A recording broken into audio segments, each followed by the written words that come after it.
نحمده نحمده ونصلي على رسوله الكريم أما بعد فأعوذ بالله من الشيطان الرجيم بسم الله الرحمن الرحيم اللهم صل على سيدنا محمد النبی الأمی وعلى آلہ وبارک وسلم۔ شروع اللہ کے نام سے جو بڑا مہربان اور نہایت رحم کرنے والا ہے۔ بیس قرآنی وظائف کی طرف سے ہمارے تمام بہن بھائیوں کو السلام علیکم ورحمۃ اللہ وبرکاتہ۔ امید کرتے ہیں کہ آپ سب خیریت سے ہوں گے۔ تو آج جو وظیفہ میں آپ کی خدمت میں لے کر حاضر ہوئی ہوں یہ بہت ہی مجرب اور بہت ہی طاقتور وظیفہ ہے، بہت ہی پاورفل وظیفہ ہے، اور علماء کرام اور اکابرین کا آزمودہ عمل ہے۔ تو ویڈیو شیئر کرنے سے پہلے آپ سے ریکویسٹ کرنا چاہوں گی کہ اگر آپ ہمارے چینل پر نئے ہیں یا پہلی دفعہ ہمارے چینل کو سن رہے ہیں تو ہمارے چینل کو لائک کریں، شیئر کریں، سبسکرائب کریں تاکہ ہر آنے والی ویڈیو آپ کو مل سکے۔ تو یہ جو وظیفہ میں آپ کو بتانے لگی ہوں یہ شعبان المعظم کے آخری جمعے کے ساتھ خاص ہے۔ جو شخص اس عمل کو اس مبارک دن یعنی جمعے کے دن کو کرے گا تو اللہ رب العزت اس کی تمام حاجات، تمام مقاصد حل فرما دیں گے۔ یہ شعبان المعظم کا آخری جمعہ ہے، جیسا کہ یہ مہینہ جو ہے بہت ہی بابرکت اور بہت ہی فضیلت والا مہینہ ہے، تو اسی طرح جمعے کا دن بھی بہت ہی بابرکت اور بہت ہی فضیلت والا دن ہے۔ تو اس جمعہ کے دن ہم نے خاص طور پر اپنے رب کو راضی کر کے اس کے سامنے اپنے تمام حاجات کو مد نظر رکھنا ہے اور دعا کرنی ہے۔ یہ وظیفہ ایسا ہے کہ اگر آپ اس وظیفے کو کر کے بالخصوص اپنے رب سے دعا کریں گے تو وہ آپ کی ہر دعا کو قبول کرے گا۔ یہ وظیفہ نہایت ہی مختصر اور آسان وظیفہ ہے، اس کے کرنے میں کسی قسم کی کوئی بھی دشواری نہیں ہے۔ یہ وظیفہ ہر حاجت کے لیے ہے، ہر مقصد کے لیے ہے، اور اگر آپ پریشان ہیں تو آپ اس وظیفے کو ضرور کریں، اور خاص طور پر یہ وظیفہ روزی کی تنگی کو دور کرتا ہے اور آپ کو شہنشاہ بناتا ہے۔ اگر آپ کو 20 کروڑ بھی چاہیے ہوگا تو اگر آپ اس وظیفے کو کامل یقین کے ساتھ کریں گے تو اللہ رب العزت آپ کو غیب کی مدد سے 20 کروڑ بھی مہیا کر دیں گے۔ جیسا کہ آپ کو معلوم ہوگا کہ ہر انسان کی چاہت ہوتی ہے،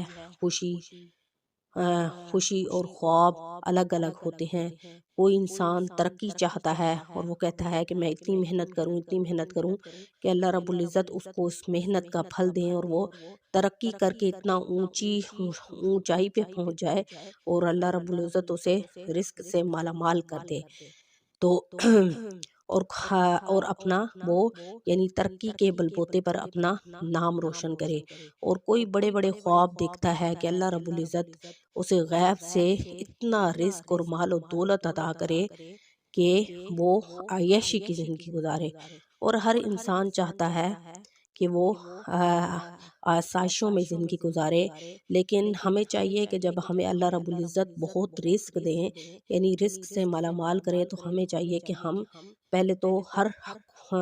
غریبوں کے حقوق پورے کریں، بہن بھائیوں کے حقوق پورے کریں، حقوق العباد پورے کریں، اور اگر اللہ رب العزت ہمیں بہت زیادہ مال و دولت سے اللہ رب العزت نے ہمیں نوازا ہے تو سب سے پہلے اللہ کا شکر ادا کریں۔ ہمارے اندر غرور اور تکبر نہیں آنا چاہیے، کیونکہ بعض لوگ ایسے ہوتے ہیں جن کو اللہ نے بہت نوازا ہوتا ہے، ان کے اندر غرور اور تکبر آ جاتا ہے، اور جس کے اندر غرور اور تکبر آ جائے اللہ رب العزت اس کو ناپسند کرتا ہے، کیونکہ یہ رب کی شان ہے کہ وہ انسان کو دے کر بھی آزماتا ہے اور لے کر بھی آزماتا ہے۔ یعنی دے کر اس لیے آزماتا ہے کہ میں دیکھتا ہوں کہ اگر میں اپنے بندے کو اتنا مال و دولت سے نواز دوں گا تو کیا اس کے اندر عاجزی ہوگی، انکساری ہوگی، وہ میرا شکر ادا کرے گا۔ اور کچھ لوگ ہوتے ہیں وہ تکبر آ جاتا ہے، اور آپ کو پتہ ہے کہ تکبر اللہ کو بہت ناپسند ہے، کیونکہ تکبر تو اس رب کی شان ہے، وہ اس کی چادر ہے، اور جو اس کی چادر کو کھینچے گا اللہ رب العزت کو اس کو اوندا منہ گرائے گا اور اس کو کبھی معاف نہیں کرے گا۔ تو اس لیے انسان کو چاہیے کہ جب اللہ رب العزت اس کو مال و دولت سے نوازے تو اس کو چاہیے وہ اپنے مال و دولت میں سے غریبوں کا حق ادا کرے، حج عمرہ کرے، نیک کام کرے، اپنی زندگی کو اپنے پیسے کو نیک کاموں میں خرچ کرے۔ تو یہ بھی ہمارے رب کی تقسیم ہے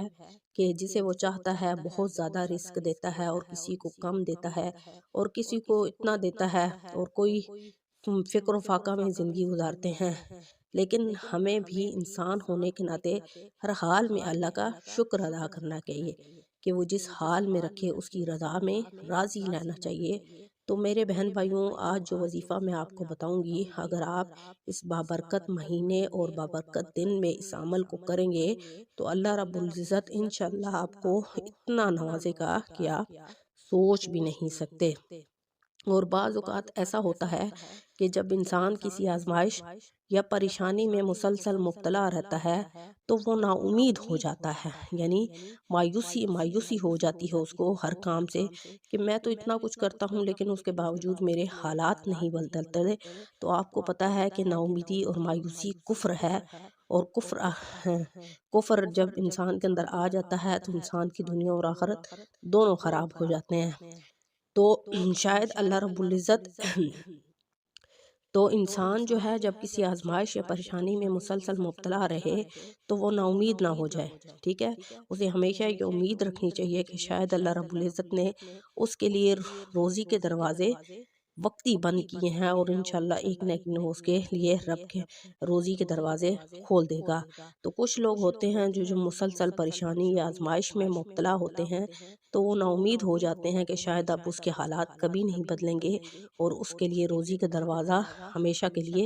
بند ہو گیا ہے۔ تو ایسا سوچنا نہیں چاہیے۔ تو انسان کو ہمیشہ یہ سوچنا چاہیے کبھی بھی اس کے حالات جو ہیں بہتر ہو جائیں گے انشاءاللہ اگر وہ اللہ رب العزت سے دعا کرے گا۔ تو اگر کوئی شخص ایسا سوچے کہ کبھی بھی اس کے حالات نہیں بدلیں گے اور اس کے لیے اللہ رب العزت نے رزق کے دروازے بند کر دی ہیں، تو ایسا سوچنا بھی گناہ کبیرہ ہے، کیونکہ مومن کی یہ پہچان ہے کہ جب اللہ تعالیٰ اس پر آزمائش یا تکلیفات کو بھیجتا ہے تو وہ اس پر صبر کرتا ہے، کیونکہ قرآن مجید میں اللہ تعالیٰ کی ارشاد ہے ان اللہ مع الصابرین، بے شک اللہ تعالیٰ جو ہے صبر کرنے والوں کے ساتھ ہے۔ ان اللہ یحب الصابرین، بے شک اللہ تعالیٰ صابرین کو پسند کرتا ہے، کیونکہ آزمائش اور تکلیف کو وہ زندگی کا حصہ ہے، کیونکہ آزمائش اور تکلیفات جو ہیں وہ زندگی کا حصہ ہے۔ اگر ہمارے اوپر اللہ کی طرف سے آزمائش اور تکلیفات اور مصیبتیں نہ آئیں تو ہم اپنے رب کو بھول جائیں، ٹھیک ہے، ہم گناہوں میں مبتلا ہو جائیں، ٹھیک ہے۔ تو جب ہمارے اوپر آزمائشیں اور تکلیفیں وغیرہ آتی ہیں تو یہ بھی اللہ رب العزت اپنے بندے کو آزماتا ہے کہ میرا بندہ اس حال میں میری ناشکری کرے گا یا شکر ادا کرے گا۔ اور مومن کی یہ شان ہے اور یہ پہچان ہے کہ جب اس پر تکلیفات اور مصیبتیں آتی ہیں تو وہ زیادہ سے زیادہ اپنے رب کے قریب ہو جاتا ہے، اور اس کو اس بات کی فکر لگ جاتی ہے کہ شاید میرا رب مجھ سے ناراض ہو گیا ہے، تو وہ اپنے رب سے اپنے گناہوں کی معافی مانگتا ہے کہ پتہ نہیں مجھ سے کون سا ایسا گناہ سرزد ہو گیا ہے کہ میرا رب مجھ سے ناراض ہو گیا ہے۔ تو جب آزمائشیں آتی ہیں تو وہ اپنے رب سے گڑ گڑا کر اور عاجزی کے ساتھ دعا مانگتا ہے، اپنے گناہوں کی معافی مانگتا ہے کہ آزمائش اور تکلیفات اور مصیبت جو ہیں وہ ہٹ جائیں، اور اگر اس کے روزی میں کوئی رکاوٹ آ گئی ہے تو وہ اللہ رب العزت کی طرف سے وقتی ہے اپنے بندے کو آزمانے کے لیے۔ تو وہ انشاءاللہ جب اللہ رب العزت سے گڑ گڑا کر اور عاجزی کے ساتھ اپنے رب سے دعا کرتا ہے تو اللہ تعالیٰ جو ہے اس کے لیے روزی کے تنگ دروازے وسیع کر دیتا ہے۔ تو میرے بہن بھائیوں، آج جو وظیفہ میں آپ کے لیے لے کر آئی ہوں یہ رزق میں فراخی کے لیے ہے، اور اس وظیفے کو کر کے آپ جو بھی دعا کریں گے وہ انشاءاللہ قبول ہوگی۔ لیکن آپ نے کیا کرنا ہے، آپ نے کامل یقین کے ساتھ اس عمل کو کرنا ہے، جیسا کہ آپ کو ہمیشہ کہا جاتا ہے کہ نماز کی پابندی کریں، اپنے آپ کو اللہ کے قریب کریں اور اللہ سے مانگیں، ٹھیک ہے۔ جب ہمارے اوپر آزمائشیں اور تکلیفات آئیں تو ہم دنیا کے پیچھے نہیں بلکہ اپنے رب کے پیچھے بھاگیں۔ تو آج کا میں جمعے کے دن کا میں خاص آپ کو وظیفہ بتاتی ہوں کہ آپ نے اس عمل کو کرنا ہے، ٹھیک ہے۔ پہلا یہ ہے کہ آپ نے عمل شروع کرنے سے پہلے کوشش کریں کہ باوضو ہو جائیں تو زیادہ اچھا ہے، اور ٹھیک ہے آپ بے وضو حالت میں بھی نہیں، آپ نے جو ہے باوضو حالت میں اس عمل کو کرنا ہے، ٹھیک ہے۔ اول آخر آپ نے 11 مرتبہ درود ابراہیمی پڑھنے کے بعد 160 مرتبہ، یہ اللہ کریم کا ایک صفاتی نام ہے، یا غنیو، یا غنیو، اے غنی کرنے والے، ٹھیک ہے۔ یہ 160 مرتبہ آپ نے پڑھنا ہے۔ یا فتاح، یہ 490 دفعہ، ٹھیک ہے، آپ نے پڑھنا ہے عشاء کی نماز کے بعد، ٹھیک ہے۔ اس کے بعد آپ نے رزق کی فراوانی کے لیے دعا کرنی ہے۔ یہ بہت ہی مختصر اور آسان وظیفہ ہے، ہر کوئی اس کو بڑے آرام سے کر سکتا ہے۔ یہ آپ نے شعبان کے آخری جمعے کے دن آپ نے عشاء کی نماز کے بعد اس عمل کو کرنا ہے۔ اول آخر 11 مرتبہ آپ نے درود ابراہیمی پڑھنے کے بعد یا غنیو، یہ اللہ کریم کا ایک صفاتی نام ہے، اس کو 160 مرتبہ پڑھنا ہے۔ تسبیح لے لیں، ٹھیک ہے، تسبیح لے لیں تاکہ اچھے طریقے سے اس پہ آپ کاؤنٹ کر سکیں۔ پھر اس کے بعد یا فتاح 490 مار، ٹھیک ہے۔ یا فتاح کا مطلب ہے اے کھولنے والے، ٹھیک ہے۔ آپ نے عشاء کی نماز کے بعد یا غنیو 160 مرتبہ اور یا فتاح یہ 490 بار آپ نے عشاء کی نماز کے بعد ادھر ہی بیٹھ کر جائے نماز پر آپ نے اس عمل کو کرنا ہے۔ کوشش کرنی ہے کہ عمل کے دوران آپ نے بولنا نہیں ہے، اچھے طریقے سے عمل کرنا ہے، خاص توجہ اور دھیان کے ساتھ اور مقاصد کو نظر رکھتے ہوئے، ٹھیک ہے۔ جو بھی آپ کا مقصد ہے، جو بھی آپ کی حاجت ہے، رزق کے لیے پریشان ہے، رزق آپ تک پہنچتا نہیں ہے، آپ لاکھ کوششوں کے باوجود بھی اگر تھک گئے ہیں تو آپ اپنے رب سے مانگیں اس عمل کو کر کے، تو انشاءاللہ اللہ کریم آپ کے لیے غیب سے ایسی مدد اور فتح نصیب کرے گا کہ جس کے بارے میں آپ سوچ نہیں سکتے۔ تو انشاءاللہ یہ بہت ہی مجرب اور خاص عمل ہے، ٹھیک ہے۔ آپ نے دل لگی کے ساتھ، دل جوئی کے ساتھ اپنے رب سے دعا کرنی ہے، اور یہ عمل میں آپ کو دوبارہ ریپیٹ کر دوں کہ آپ نے عشاء کی نماز کے بعد، ٹھیک ہے، اول آخر 11 مرتبہ درود ابراہیمی پڑھنا ہے۔ پھر اس کے بعد اللہ کریم کا یہ صفاتی نام 160 مرتبہ یا غنیو اور 490 مرتبہ یا فتاح، یہ عشاء کی نماز کے بعد آپ نے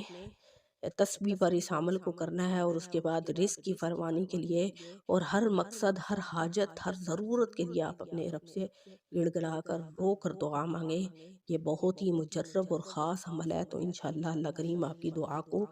ضرور سنیں گے۔ تو انشاءاللہ امید ہے کہ آپ اس عمل کو خود بھی کریں گے اور بھی لوگوں سے آگے اور لوگوں کو بھی بتائیں گے، تاکہ اور بھی جو بہن بھائی پریشان ہیں وہ اس عمل کو کریں اور ان کی پریشانیاں اور ان کو اللہ کریم جو ہے خوشادہ رزق عطا کریں۔ تو انشاءاللہ نیکسٹ ویڈیو کے ساتھ آپ کی خدمت میں حاضر ہوں گے۔ وآخر دعوانا ان الحمد للہ رب العالمین۔ السلام علیکم ورحمۃ اللہ وبرکاتہ۔